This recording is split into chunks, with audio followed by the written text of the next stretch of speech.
Well, how diddly do, everybody out there? It is the Working Perspectives Podcast presents For Dads by Dads. We got another blaster tonight.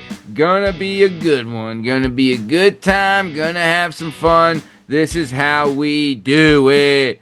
Tonight, we're re-ranking some dads. We got the skills. We're dads. We can rank dads. We're ranking TV dads throughout the TV sitcom universe. So far, this is what we've done. In the S tier, we've got Dan Connors and Your Honorable Judge Philip Banks. Obviously S tier. Then we have no one in A tier. Then we got in B tier, we got Al Bundy and we got Tony Soprano. Alright? And then C tier, we got Heathcliff Huxtable and Homer Simpson. D tier, Frank Reynolds. Tonight, we're bringing you three fresh dads with three fresh perspectives. I'm here, Matt Lavelle, accompanied as always by Bern Pockasy, the bad boy, and the most handsome man in town, Liam Reese. Gonna be a lot of fun tonight. Episode 574 of the Working Perspectives Podcast. Let's get this thing started. Let's go. It's all objective to be effective by voicing societies. Working perspective, exploring your day and how you get paid. Launching a new episode every Tuesday. Your day can transform while we inform with new episodes available on every platform. So check out our vibe and how we get live. Then do us a solid. Share and subscribe. Would you share it?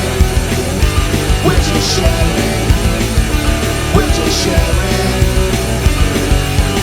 Working perspectives.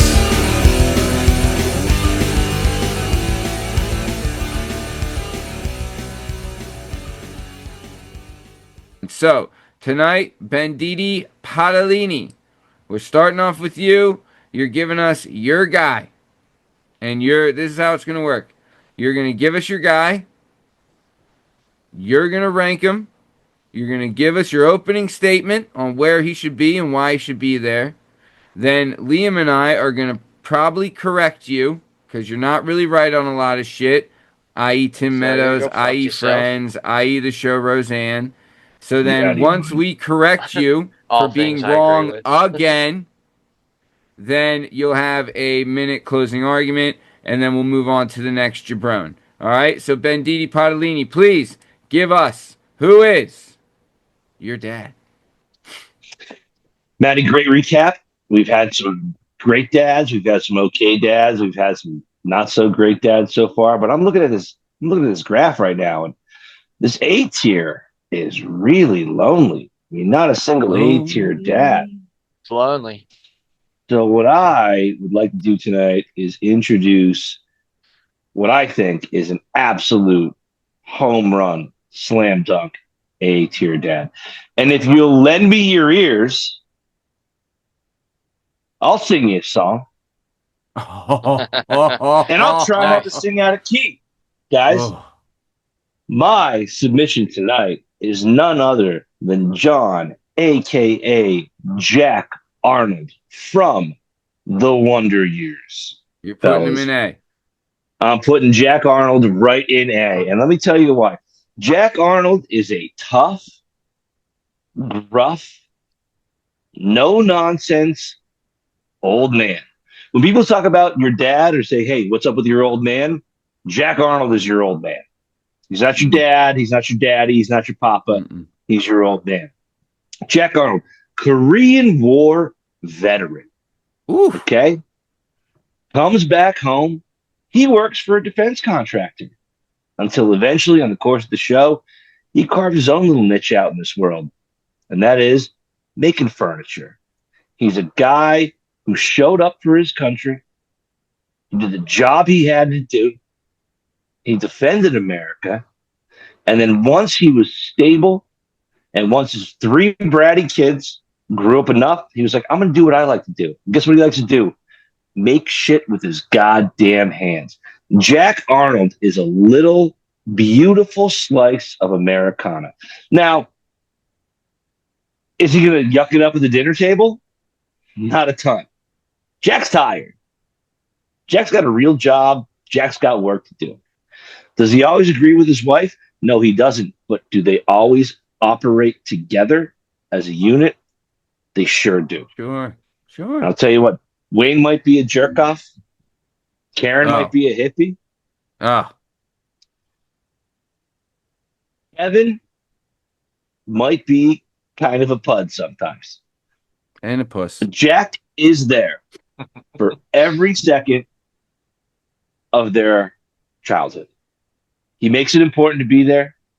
He shows up. He gives discipline when it's needed. And every once in a while, you need to see a little bit of a softer side. I submit to you, gentlemen, Jack Arnold from the Wonder Years is an A-tier dad. I'll tell you this, Bern. I'll tell you this. I like Jack Arnold, and I'll tell you this. One thing comes to mind. The saying, I'm not your friend, I'm your father. I think Jack Arnold embodies that, right? Like that's, if you think I'm not your friend, I'm your father, that's Jack Arnold, daddy. I'll tell you this. And you'll thank me for it someday. And you'll thank me for that someday. Yeah, I'll tell you this. First episode, season 1, episode 1. Kevin, he's gets done elementary school. He's headed to middle school. It's a big jump. Winnie Cooper looked like one thing over the summer. She shows up at the bus stop looking right. He's catching all these weird feels. He doesn't know what he's doing. He has a blow up in the cafeteria, throws an apple through a window, gets sent to the principal's office. The next scene, the mom is talking to the principal, and they're going back and forth, and the mom is saying this, the mom is saying that. And then, right as they're done, it cuts to the dad, not saying a word, just cracking his knuckles, sitting in the chair, and says, "Are we ready to go home?" Then they go home, and he knows he's getting the strap that night, babe. And I'll tell you, that's good fucking parenting.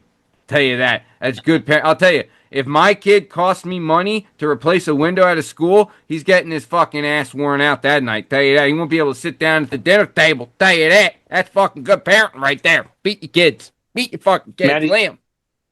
Matty, Jack Arnold once said, "Real G's move in silence like lasagna." I mean, that's a Jack Arnold quote, and everyone knows that, and that embodies his philosophy. Sure. I mean, Liam, your thoughts on old Jack Habib? I'm listening to all this, and we're talking about Jack Arnold, and we were talking about how the A was empty and everything, and we wanted to fill it up. But I mean, when you lay it all out there, I'm hearing S. I'm not sure that I would put him higher. I'm not sure that I would put him higher than Dan or Phil, but I'm hearing a pretty good argument for S. Am I not? I'll tell you this. I think you're right. My thought is this, right? He's, he represent, like, there's a generational divide almost because he's missing one thing. He represents, like, the dad, he sacrificed everything for his family. Total provider. The mom didn't work. She was a stay-at-home mom. He had 3 kids. Total provider, right? That was his whole thing. I provide. I come home. I have a couple drinks. Loosen up. That's my thing. I need to drink after work because it sucks, but I'm providing for my family, right? And then he also showed discipline, which kids need, right? And he did it the right way where the mom was this, but the dad does the discipline, right? But one thing, I mean, I don't know, maybe if it's a generational divide, he didn't have, like, the emotional availability, I don't think. And that's the thing, Matt. That's the thing. And it's generational. Yeah, okay. Jack didn't get that love from his parents and didn't quite know how to give that love to his kids. Correct. Now, Jack Arnold, 40 years later, I think is an S-tier rocket on his back through the roof. But the kids were a little bit afraid of him. And that's okay. You should be a little bit afraid of wait until you're dead. Can I ask you this? Can I ask both of you this? Is it somewhat of a requirement for a dad to be a little bit, like, scary and intimidating to the kids? Yeah, I would say so. To a point. To a point, right? You don't want to. You don't want them to tremble at the sight of you. Nope. Yes. But you want them to know when dad says something, he fucking means it, right? Like, I True think that. Jack Arnold had that. When Jack Arnold said, Wayne, stop fucking hitting your brother, he fucking stopped. Right? Like, I Yeah. think Wayne stepped in. You know what's fun? Like, that first episode, though, that we're talking about, right? They go home. You know what prevents Kevin from getting a beating? Do you guys remember? Wayne. No, what? No. They Oh, find out Winnie's older brother, I think his Oh name was yeah, Brian, died. He just Nom. died in Vietnam. Yep, Yeah. got nommed. oh, Yeah, he got nommed. And then in the that's when Nam. Kevin goes, sees Winnie in the park, the Oh, what Jets a good jacket, the show, man. smooch. Great show. Great show. What would you do if I sang out though? Come on. I mean, might have the best opening song. We're not judging opening Oh, songs here. We're yeah. judging dads. If we were though, then we're talking. But Yeah, I mean, doesn't that opening song encompass Jack? Like Jack is perfect for that. Like, listen, man, we're a little gruff, we're a little raspy. All right, yeah, you're a little afraid of me, but also I'm going to highlight a couple episodes. Like, remember when his sister goes and has her huge hippie marriage? Does Oh, Jack love that? No. no. Does he show up, give his daughter away? He sure does. I Goddamn would say right. the only thing keeping Jack from S tier is that he doesn't have the emotional availability. But I think it would be a crime to rate him any lower than A tier. yeah, yeah. Yeah. I'm thinking Yeah. A too. Yeah. Yeah, Also, he loved his family, but he could give a fuck about anyone else. Like, Dan helped out with Darlene's boyfriend and Becky's boyfriend. Like, he was there to help those guys when they didn't have a dad, right? Like, but I don't know if Jack's helping out if Paul's dad died or something, yeah, like, you know what I mean? Like, I yeah, He don't doesn't know have if the he's time. jumping in. yeah. Right. He doesn't have the Fair time or the enough. resources to do that. Right. Like, He's got enough going on, It's not like, it's not like both parents. He was single income household, you know? Yep. And the one episode, the mom almost stepped out with the dance teacher because she didn't Oh, feel but she loved. didn't.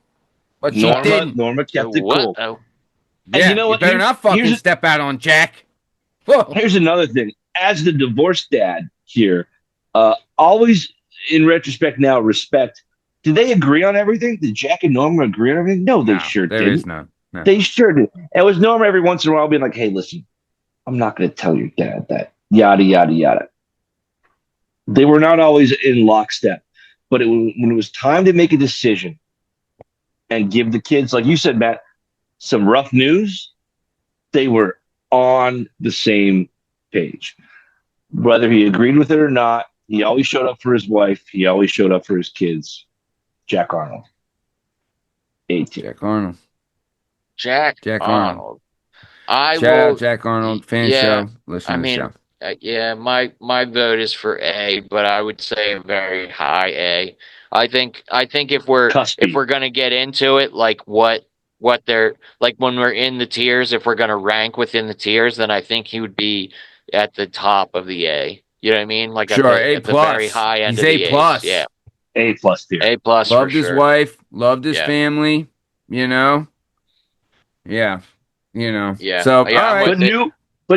Knew when to put a boot in an ass when it New needed one. to Hey, happen. Yeah, valuable skill you need to know. You need to know when to put boots to asses. Love it. All right. sure That's do. good. Okay. So I think we're all in alignment. Jack Arnold staying A. He's our first A. He's our first A. Good for Welcome to Jack. the A Club, old Jackie Arnold. Love it. All right. Good for Jack. Lashmig Daddy. Okay, Who we got, babe? guys. Talk to me. Bern was looking at the A and he thought it looked a little bit empty. Bern's And been he looking wanted, at the A for yeah, years. and he wanted to stick something in that A. And he did it. All right. Stick Now, something in the A. What do you have? Pumpernicks again, Liam? me on the other hand, I am looking at the F. You know, I'm an F man myself. Sure See are. that? empty Especially F. I at see an Pumpernicks. empty F. I see an empty F, and I got to go for it. Sure, you're always looking for that Just F. like the pickle bar at Pumpernicks. Oh, You know? pickle bar So Reese. I'm gonna go with my man, the treasonous, the emotionally. You want to talk about emotionally unavailable? Oh, George Bluth Sr. From, wow. Oh, Where you and throwing him? I want to plop him right there in that F Wow. because I Our think first ever. you cannot be a dad No. that is facing charges for treason and be trying to set your son up to take the fall. Your son, mind you, who is already like up to his neck in shit, trying to deal with the company that you left in shambles when you committed all those corporate crimes and everything, and you left him to pick up the pieces. Now you're kind of laying him out to take the fall. That is messed up, man. George Bluth Sr. is a messed up dad, dude. And Totally. Michael would go to him for stuff and be like, Dad, Right. you know, like this is what's going on. What can we do? I need help. I need guidance. I need that like fatherly wisdom. And what does he Right. say? He says, I am in love with these ice cream sandwiches. You know what I mean? He didn't listen to a word of it. And he's like, we got to try something. He throws a piece of the ice cream sandwich at him. Dude, George Bluth Sr. does not give a fuck about his kids or his family or anything. No. So I am saying that there was some argument about if Frank Reynolds was an F. I would love to hear the argument of how George Bluth Sr. is not an F. Like the only attention he was showing his kids is he would set up those like kid fights and stuff. Remember? Right. He was taping the kids fighting each other and stuff. That's like the most they get from him as far as or remember he's teaching the lessons. You always leave a note, and that's why he'd have that guy that would always get his arm ripped off and. Always leave a note. J. Walter Weatherman? Yes, that's his name. Sorry, I couldn't remember it for a second. Yeah, and by the time he had his last kid, Buster, he didn't even want to deal with him anymore. He sends him to that boarding school that neither seen nor heard. You know, they leave him there forever. He's doing like he was math there 4 charting years after he graduated. Dude. They forgot about him there. Yeah, the mom is no prize either. You know, Lucille is definitely. If we were doing moms, Lucille is on the bottom end too. But George Sr., he is an F, dude. That is the absolute worst. I think you set your son up for treasonous charge. I mean, I don't know how you get worse than that. So okay, so all right. Liam, I kind of agree with you. I think the only enjoyment that George Sr. got from the kids was actively fostered like resentment between Michael and Job, and like he withheld praise from Mike. Like I think the only thing he got, he loved pitting them against each other, Michael and Job, and then he loved like withholding praise from Michael, and like that was his whole motivational technique, was to like he constantly sent Job on dangerous errands, and he never praised Michael, and Michael was always looking for his approval. You know, like that's just, come on, what are we doing here? You know, like that's just.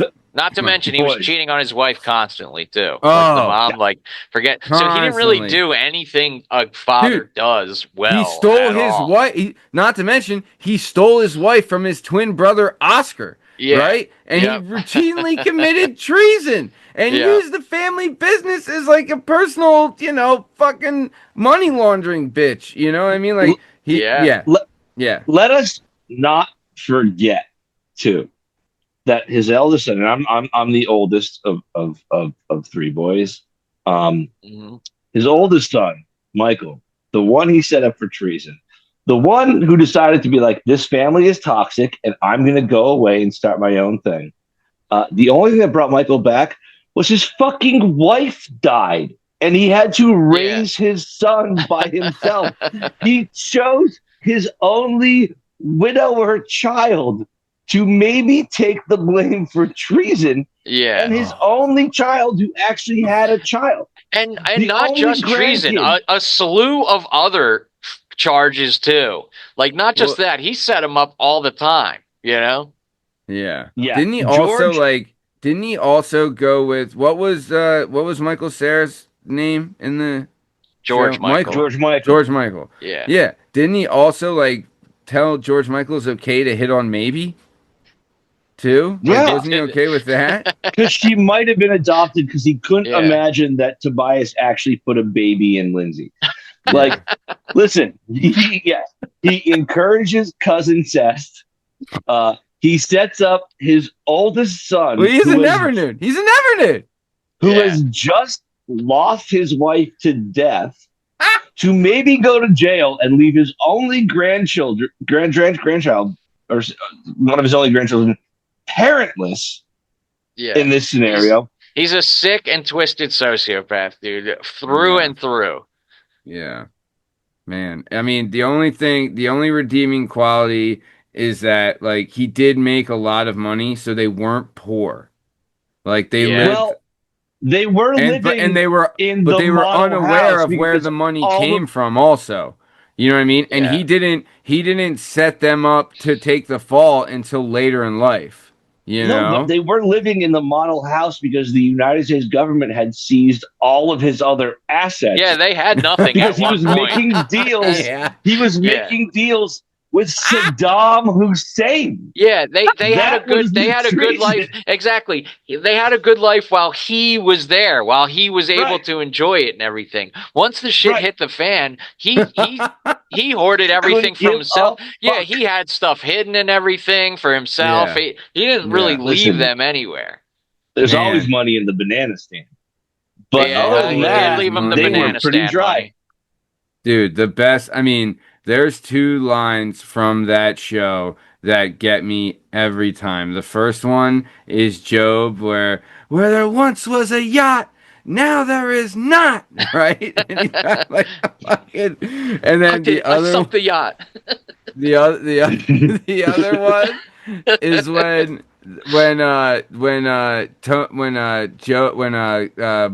what's the fucking youngest brother? Oh god. Buster. When Buster's playing the drums in the Uh-huh. apartment, and Michael goes, "Buster, can you play this outside?" He Yeah. said, "Mom says it's too windy." What? Because that would really affect your drum. Right, No, right. listen. Right. The only effect he had on his children was both Michael and Lindsay were desperate for his attention. Job, who's named after him, George Oscar Bluth, went a totally different direction and still couldn't make any headway. And Buster, we barely acknowledge it. And I think actually suggests that that Buster's not his son, but the son of his brother, Oscar George Bluth, in an affair with Lucille. George Bluth is fucking rough. The worst. He is bad. Like, so did we find an F? Did I find an F? I don't know. I can't find a D. You know what the problem? The argument was for Frank is that he was a shitty dad to Dee and Dennis, but he was a decent enough dad to Charlie because they were like buddies, you know. But okay, and he knows somewhere deep down that it's might be likely a that he's Charlie's dad. Right, well, like, also, I think there was, like, he liked fucking with him, but I don't think he liked other people fucking with his kids, right? I think Frank had that, maybe. Yeah. But you know, George Sr., he's throwing everyone under the bus, doesn't give a damn. It's all for him. Give Pop Up your hair. Yeah. No, George Sr., Liam, I think you may have nailed this one. I was happy that I was able to fill the A slot. I'm looking for any kind of contrary argument to bump George Sr. up to a D. I can't find one. And I can't find one. And I'm looking because I love the juice. I tried. Score. It's all about the juice. I think he's going, I think he's F for sure. I mean, you know, you filled an A, you filled an F. The cornballer. It's just like your days at Pumpernickel. Don't touch that. The cornballer. Yeah. Don't touch that. Dude, I'm gonna and the never fact rewatch that he that show. That show is fucking incredible. I know. So honestly, while we were doing this and I'm researching it and stuff, all I'm thinking the whole time I'm reading these articles and stuff is I'm like, dude, I gotta go back and watch Arrested Development again. This show is fucking gold. I'll tell you, the fucking Tobias Funke stole that show so many times. Yeah, he's hilarious. He stole the show. Like, they were all great because there's times Buster steals the show, there's times Job steals the show, but there was so many times, like, the Never Nude stuff My Yep. God. And then when he joins the Blue Man Group, like, Yep. oh, I prematurely so blew myself. Dude, good. I'm watching TV and I'm watching this actress do all these commercials. I don't even know what it is. I think it's like a home realty thing or whatever. It's Yeah. kiddie. It's what do you think about Oh these?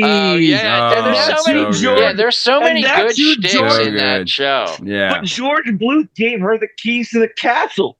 George Yeah, Sr. was like, the only person I can trust is this crazy nymphomaniac who works at my company and blows me once in a while. And she knows yeah, where all the bodies are buried. Yeah. yeah. Terrible judgment, terrible fatherhood, What do bad you think of husband. these? Yeah. These. I forgot about I'm that. up All here, right. Michael. Yeah. Good shit. All right. So we're F, good with that. F, Are we F for are we me. re- are we ready to move on? Yeah, man. Who you got, All Maddie? right, our third and final Padre of the night. I'm shooting high on this one, and I want to see if you can argue it down for me. I'm going with the man, the myth, the ledge himself, the one and only Mr. Alan Matthews. Also, shout out Mrs. Matthews. Pretty good. Sleeper, Okay. Yeah, sleeper, sleeper. yeah. Hot, He did like all right. because Yeah. the show is based in Philadelphia. She's like a Mhm. Philly 10 as a mom. You know what I mean? Mhm. Like she's up there for 9. Philly Give her a moms. You 9. know. Billy 9. Billy, if the don't. if the teacher from the Italian teacher from whatchamacallit, the fuck, why can't I think of anything? The one show, the elementary school, Abbott Elementary. If the one Yeah. Yeah. Italian teacher, they said in the show she's a Philly 11. If she's a Philly 11, fucking Mrs. Matthews is a Philly 10 for sure. All If right. she was Italian, she might be 11, just because you know how Italian are. You come on, you're Italian, you know how Go those make that Italian gravy women on do it, huh? Sunday.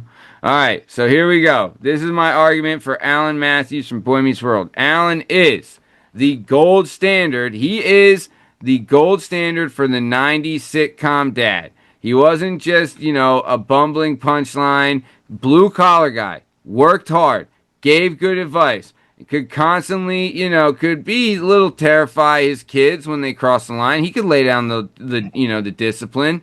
He, Alan, Mr. Alan Matthews didn't treat Corey and Eric the same. He recognized that Eric needed different boundaries than Corey, right? Mm-hmm. And it was a great angle to discuss how raising a boy and a girl, or just two different kids with completely different personalities, requires you to adapt your playbook, right? Like, I got a boy and a girl. My daughter's a princess. I treat her like. I was telling my daughter the other day, I was like, listen, do you know why daddy tells you he loves you every day?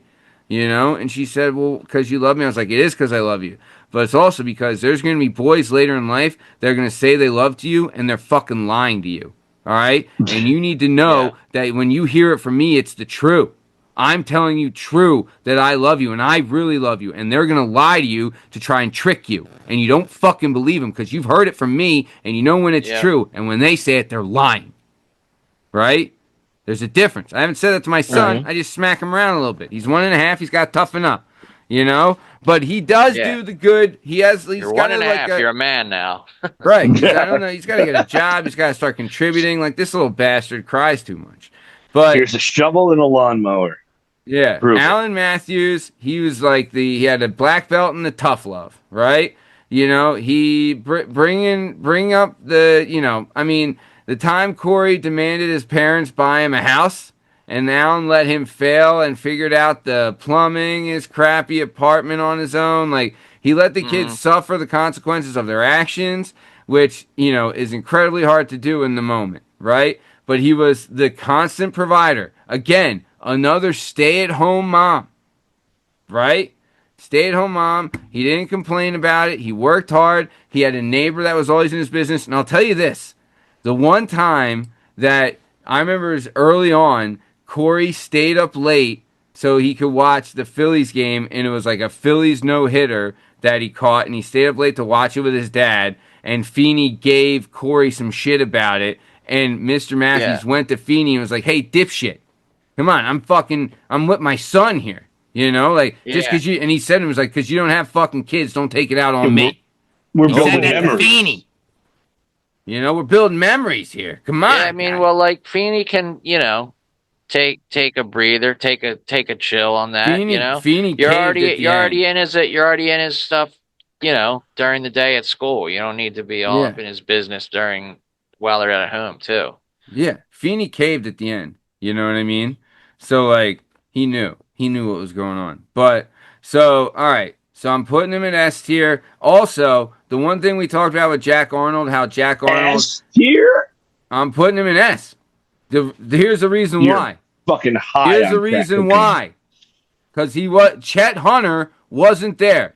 Sean Hunter's mom, I don't think we ever even actually met. So not only was Alan Matthews raising Eric and Corey and the daughter, who I forget her name, Whatever Morgan. her name was, yeah. Morgan. Her name was Morgan. Not I only is always he raising forget his about own her. 3 kids, he's managing a grocery store in fucking Roxborough, and it's like I used to live in Roxborough. He's managing a grocery store in Roxborough, raising 3 kids. He's got a wife that stays at home. She's a fucking smoking hot box. The principal of the school lives in his back fucking yard. But not only is he doing that, but he's also helping raise Sean. All right, Sean Hunter, Seansy Hunterelli. Yeah, that definitely gets him some points, I think. Yeah. Let me know why I'm right, boys, because it's an S tier, and then that's Bob's your uncle, Pickle Bar. What do you got? Who do you want to go first? I want Pickle Bar. First, Liam? Give me Pickle Bar. Where's Pickle Bar at? Come on, Pickle Bar. I think. Come on, Pumpernicks, Pickle Bar. Huh? So this is where it gets tough, I think, because Alan's obviously a really good dad. Like we're not even gonna consider the fact that it could be a B. You know what I mean? Obviously, he's not a B. He's not a B. That's not gonna happen. He's not touching B. Really? But, yeah. Did you ever watch the show Shit Bucket? I think Alan Matthews is the definition of a B. Anyway, go ahead, Liam. I'll get B. Oh wow! Look at you. Oh, and you're also one to fucking throw Tony Soprano. How many kids tried to commit suicide? Fucking I didn't mean to interrupt. I didn't mean to interrupt. Fucking let Pickle Bar do his thing. But I don't know if I can put him up in the class with Phil and Dan, because those are like real cream of the crop dads, dude. Now, is he in the A? Probably. I'm thinking he's probably an A. I just don't think he's in the level with Dan and Phil. I just don't. I'm sorry. I know he does a lot, and I know he was there for Sean and everything, but just I don't know. I just think Dan and Phil are. What do you know, Pickle Bar? I think Dan and Phil are a cut above the rest, and it's just hard for me to put Alan up there with them. Alan's great and everything. He's a good dad, but it's just something about him. Those guys, you feel it. You know what I mean? You just there's just an extra something. Like those characters are just better characters, dude. I would put it this way. I would rather have Dan and Phil as dads. I wouldn't know because I've never had a dad, but I would rather have Dan and Phil as dads than Alan. I say Alan's an A though. Alan's an A, if not an A plus. But S is reserved for the cream of the crop. Liam, you've made dad arguments on this before, and I've wanted to say, like, Liam, I mean, how much dad experience do you have? But I've never said that, because that's not a nice thing to say, Right? But, I mean, Pickle Bar, I can't believe you threw that out there, Pickle Bar. Go ahead, fucking Benny B-man. Liam, by not having a dad, might have the best dad experience, because it's not tainted by any real experience. It's just based on all the things he's actually seen. Right. Because every lesson learned is the best lessons aren't learned by doing and through experience. You're right. What I'm saying is he has an objective perspective of who he would rather be his dad. Big college rhymer now? You're fucking bringing the college rhymer? If anybody wants a my dad, perspective is skewed by my dad. Your perspective is skewed by your dad. Liam's perspective is skewed by no dad. So Liam's looking at this as fresh as anyone. Guys, listen, and that's not meant to be a knock, slate, Liam. Man. Clean slate. He's clean slate. I think Alan Matthews is a solid B. I think he's a B plus. I think he's an What 89 and a half. B? You're putting him in the same as Al Bundy and Soprano? You're goddamn right. Oh, now that I don't know. Now that he's that no might I be do taking know. it a That's little a far. no. He's The no fucking Dan no. Connor, and he's no Jack Arnold. Guys, half the lessons Corey Matthews ever learned came from the goddamn next door neighbor. And you know who really raised Sean Hunterelli? Mr. Turner. Okay, Oh, I that's a understand good Alan was argument. there. That was That's a season good three. argument. Alan was there to help. After he was filled already some gaps. living at fucking Matthews' Oh. He place. filled some gaps, but let's not put the Sean Hunterelli evolution. Mr. Turner, Fuck, the motorcycle riding, long Sean Hunter hair, met Mr. Turner when he was 14. teacher. That was fucking 14 years after Alan Matthews had already been raising him. Listen, I gotta admit, I think, that was a good argument. I think Alan Matthews pulling up the slack.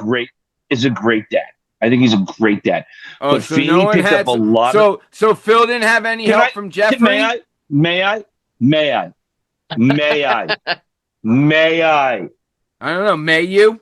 Mayo? Alan, great guy. First of all, great guy.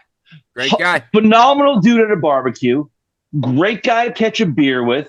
Great guy like standing around at a little league to be like, oh, great. Never saw him drink once. What I'm saying is, I'm talking to this guy the whole time. Like, great dad, right? It's a solid dad. But let's be very honest. Disciplinary wise, you're talking earlier about having to bring the strap, bring the belt. Alan, that wasn't Alan's gig, man. That wasn't Alan. No one's ever afraid of when Alan got. No one's ever afraid of when Alan got home from work. What was going to happen? And and as a protector, you're talking about Phil and Dan. Those two will kick ass. Are you that afraid of Alan? I don't know about that. You don't think Jack Arnold? I don't know about that. Alan's going to go in and throw down? I don't know. I think he would try. I don't think he would win. I think Uncle Phil and Dan Connor win a fight. I think Jack Arnold wins a fight. I think Alan, I don't know. I can see that guy getting mopped up at a soccer game. He's not a bad dude. His heart's in the right place. His intentions are great. And he's a good dude. He's a great dude. But if we're putting Jack Arnold today, I think Alan is. And Alan now is the best of the beats. With Tony and Al Bundy, I agree. Fuck off. It seems like a weird. I don't think he belongs with the It seems weird to put him next to those two guys because he's absolutely a better dad. But guys, this is a long journey, okay? Yeah. It's a long journey we're going through. Yeah. I would we're gonna fill in a lot of gaps here. My vote is for Alan as a B. I can understand him moving into an A. There is absolutely no way Alan Matthews is S tier for me. Oh. So not what Matt wanted to hear. He was smart enough to solve fights or stop fights before they started. They never had a scene where he had to throw down with a guy. I believe Chet Hunter was pretty scared of him. I'm pretty sure he intimidated Mr. Turner, who he was fucking Johnny Tough Guy. And then you're saying, oh, he got help from Feeney. Like no one else got fucking help. Right? Like Phil didn't get help from Jeffrey. Yeah, but he got like, a lot Dan of didn't help get from help Feeney. from He got Jackie. a lot of help. He got the a guy lot was of the fucking help principal at the fucking school. And the neighbor. Jeffrey fucking lived in their house. I guarantee Phil got more fucking help from Jeffrey than Alan got from fucking Feeney. Also, when going to the pool game, Phil and fucking, Jeffrey showed up. We didn't know Jeffrey was a fucking sleeper agent that was there to protect Phil the whole time. You really think that's an argument? Phil versus Al? You really think that they're it's even not. No, comparable? I'm just saying. You're saying Phil did it all on his own. He didn't do it all on his own. Everyone got help. Everyone in S tier got help. No one did it all on their own. Everyone got help. No one did it all on their own. It takes a village, Matt. It takes a village. But Alan Matthews is not S tier. Oh, it's so not he had a close. fucking better village neighbor than some of the people? So he's not S tier now? He's fucking S tier. Well, that's I watched what I not a watched with huge my reason, eyes. you know. Yeah. Now we're talking about the Like- X factor here. We're talking about the eye test. I saw what I saw. Dan, man. Dan and Phil are just a cut above the rest. I can't do it. I can't do it, dude. That's just. So then what are we Sorry, going to do? man. Oh, he can't I- stay in S I tier. So then apologize. where does he go? Because he's not I a vote fucking B. B. He's not I a vote fucking B. I said He's A. not a B. I said A. I said A. You said S. Bern says B. I think the average is obvious. Well, that the he's an average is A. You average an A every time you go to Pumpernicks Pickle Bar. That's fine. I am comfortable as an A because most of the Pumpernicks waitresses will probably tell you I'm somewhere in the D. So that is pretty good. I will take that More like compliment. they're somewhere in the D, you know. All right. Well, that does it for tonight's ranking. So we got 2 A's and an F. Sounds like me every year. All right. I nailed that F, dude. Nailed You it. crushed that F, dude. You crushed that You've F. Yeah. fucking been Sr. crushing F's since the Pumpernicks Trash week. dad. All right. Trash So, all dad. right. We're coming hey, towards the top of time. Benditi Padalini, once again, your opinions were shit, but what do you got to say before we get out of here? We agreed on 2 out of 3 to get through this. Yeah, and that's your pretty Alan good. 2 Matthews out of 3 ain't S bad. tier is fucking nonsense. All right. It's nonsense. I appreciate it's a good shot. It was never going to happen. Come on, man. We got Cosby as a C, for Christ's sakes. Well, And you wouldn't I take don't know Matthews as a anything B. about Bill Cosby, dude. I really don't. If you guys saying. think that should be changed and we get Tom in here and he bumps it up, Hey, I'm I think- not going to say we anything. can change. We could potentially change the cause. some- We could some- change some- all of these. Someday we'll have an episode where everyone picks one person they think should be in a different tier and argues the hell out of it. I'll tell you. Yeah. Great battle, fellas. If we wanted to rank Alan Matthews in the show Deadwood, that's he's a pretty low in the totem pole in that one. Not great. He wasn't great in Deadwood. Yeah. Not great in Alan Deadwood. fell off after he left Philadelphia to go to the mining camp. I'll tell you that. Yeah, But, didn't work all that right. great. Let's Schmig Daddy, what do you got before we get out of here? Pickle bar. Yeah. If you're hungry, you know what I mean? Hit the pickle bar at Pumpernicks. It's not bad. It's a good place to get breakfast Pickle and bar. lunch. No, I said that last week. What I want to say is I'm very happy because usually I have a harder time arguing my point, and I nailed that F. So I'm crushed it. thoroughly thrilled with that. It's like you're at Pumpernicks all over again, baby. You nailed that F.